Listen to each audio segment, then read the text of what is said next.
देखिए, ये हरियाणा की धरती है, महाभारत की धरती है। भगवान श्री कृष्ण ने यहीं पे भगवत गीता का उद्देश्य दिया। यहीं से एक संदेश हमेशा के लिए यहां से उठा, न्याय का संदेश। वो संदेश जिसने हमारे धर्म को बनाया, हमारे देश को बनाया, हमारे संविधान को बनाया।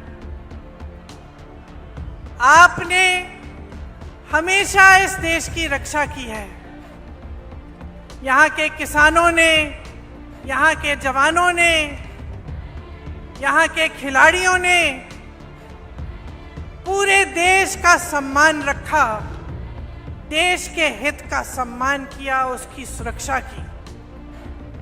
आप अपने बच्चों को पालते पोसते हैं, आपके ही बच्चे हमारी सरहद पे जाकर हमारे देश की सुरक्षा करते हैं, जान देने के लिए तैयार रहते हैं।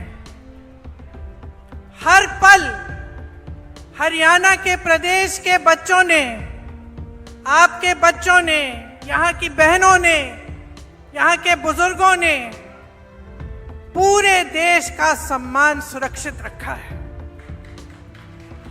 10 सालों से आपके प्रदेश में भाजपा की सरकार रही है और आपको इस सम्मान की सुरक्षा करने के बदले में इन्होंने क्या दिया? आपको अपमानित किया और आपका निरादर किया। हर स्तर पर आपका निरादर किया। यहाँ का किसान इस पूरे देश का अन्नदाता है। आपने आंदोलन किया, 3 काले कानून लाए, आपने आंदोलन किया, आप खड़े रहे, डटे रहे। आपको क्या मिला? आंसू गैस मिली, लाठियां मिली, सुनवाई नहीं मिली। आपको कहा गया था कि एमएसपी मिलेगी। आज भी जो एमएसपी है 24 आपके जो उपज है उन पे दे रहे हैं, इनमें से तो 10 आप उगाते ही नहीं है। यहाँ आपके साथ विश्वासघात हुआ हर स्तर पर। नौजवानों के साथ देखिए, यहाँ पे इतनी बेरोजगारी है कि मुझे बताने की जरूरत नहीं है। आप हाथ उठा के बताइए कितनों को रोजगार मिला है इस सरकार से?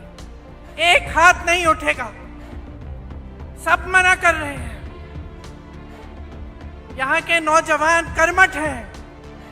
हम दिल्ली के बड़े शहर में देखते हैं, दिल्ली में, मुंबई में, अलग अलग शहरों में यहाँ से पलायन करके जाते हैं। रोजगार वहाँ मिलता है तो हम खुद देखते हैं। जब भी मैं मिलती हूँ कोई हरियाणा का युवा है, मुझे मालूम होता है ये कर्मठ बच्चा है, मेहनती बच्चा है, इसका आत्मसम्मान है। लेकिन हरियाणा के अपने प्रदेश में जो 10 सालों से सरकार चल रही है, उसने इसका भी सम्मान नहीं किया। नौजवानों के लिए क्या मिला? बेरोजगारी मिली, अग्निवीर जैसी स्कीमें मिली, जिससे आपको बताया गया कि आप सरहद पे भी जाएंगे, शहीद होने को तैयार होंगे, तब भी आपको कुछ नहीं मिलेगा। 4 साल बाद वापस आइए और फिर से बेरोजगारी का आप संघर्ष करिए। पहलवानों को देखिए, हमारे खिलाड़ी हैं, इनके साथ क्या किया गया? हमारा सम्मान रखते हैं, पूरा देश देखता है, ओलंपिक्स में जाते हैं, हिम्मत करते हैं, इतनी मेहनत करते हैं। मैं जानती हूं कि गांव-गांव का बच्चा हरियाणा में मेहनत करके आगे बढ़ता है स्पोर्ट्स में। और उनके साथ क्या किया गया? उनको सड़क पे बिठाया गया, आंदोलन करते रहे। प्रधानमंत्री जी के पास 5 मिनट का समय नहीं था कि वो मिलने भी चले जाएं, कि पूछ लें कि क्या बात है, किस तरह से हम आपकी मदद कर सकते हैं। और फिर आप सब ने खुद ही देखा कि ओलंपिक्स में अभी हाल में क्या हुआ। आप लड़ने वाले लोग हो, अपना आत्मसम्मान है। आज किस चीज से लड़ रहे हो? महंगाई से लड़ रहे हो, महंगाई से लड़ रहे हो, संघर्ष कर रहे हो। सरकार कुछ नहीं कर रही है आपके लिए। जहां देखो स्कैम पे स्कैम, स्कैम पे स्कैम। नौजवान पढ़ते लिखते हैं किस लिए? पेपर लीक होता है, एक भी भर्ती नहीं होती है। तमाम जो सरकारी नौकरियां हैं सब खाली पड़ी रहती हैं। तो आपके सामने आपका भविष्य क्या है? आज आत्मसम्मान से जीना है, न्याय चाहिए, तो इस सरकार को फेंक निकालो, हटा दो इस सरकार को। कुछ नहीं मिला है आपको इस सरकार से, सिर्फ बड़ी बड़ी बातें। और मुझे ताज्जुब होता है कि बड़े से बड़े प्रधानमंत्री भी यहां आते हैं, वही पुरानी बातें कह रहे हैं जो 10 साल पहले कही।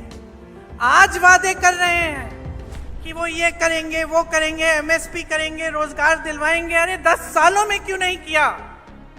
10 सालों में किसानों की सुनवाई क्यों नहीं हुई?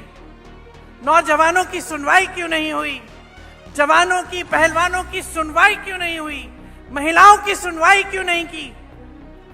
जो महंगाई के सामने तड़प रहे हैं, जूझ रहे हैं महंगाई से, एक छोटी सी चीज खरीद नहीं पाते। त्योहार आते हैं, घबराहट होती है, घर में कोई बीमार पड़ता है, घबराहट होती है, फीस भरनी पड़ती है, घबराहट होती है। और ये लोग वही घिसी पिटी बातें जो 10 सालों पहले उन्होंने आपसे की थी, वही बार बार दोहराते रहते हैं। कोई नई स्कीम इन्होंने निकाली आपके लिए? एक स्कीम निकाली, ये जो परिवार वाला आईडी कार्ड है, ये है इनकी नई स्कीम। परिवार पहचान पत्र कहते हैं, ये परिवार परेशान पत्र बन गया है। इसके लिए भी आपको परेशानियां ही झेलनी पड़ रही हैं। इसके अलावा कुछ नया नहीं लाए हैं। आपको मजबूत करने के लिए, आपके भविष्य को उज्जवल करने के लिए, आपको सम्मान देने के लिए कुछ नहीं लाए हैं। शैलजा जी ने कहा कि यहाँ कांग्रेस की लहर है। हुड्डा जी ने भी कहा कि पूरे हरियाणा में कांग्रेस की लहर है। मैं कहती हूं ये आपके सम्मान की लहर है, ये आपके सम्मान की लहर है। अब समय आया है कि संविधान के द्वारा जो आपको वोट दिया गया है, इसको आप एकदम सावधानी से आप इसका इस्तेमाल करें। अगर आज आप बट जाएंगे और किसी भी राजनीतिक दल ने आपको बांटने की कोशिश की और आप बट जाएंगे, आप इनके बहकावे में आ जाएंगे, तो आपको अपना सम्मान वापस नहीं मिलेगा। इस संविधान ने आपको सम्मान दिया है, इस संविधान ने आपको हक दिया है, अधिकार दिया है। इस संविधान को बदलने वाले जो बात करते हैं कि इस संविधान को बदलेंगे, उनको आप बदल डालें। कांग्रेस के जितने भी नेता हैं, ये आपके लिए समर्पित हैं।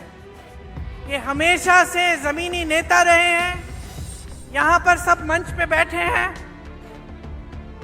मेरे बड़े भाई राहुल जी, जिन्होंने पूरे देश भर में यात्रा की, इससे बड़ा समर्पण आप मुझे पूरे देश भर में दिखा दीजिए।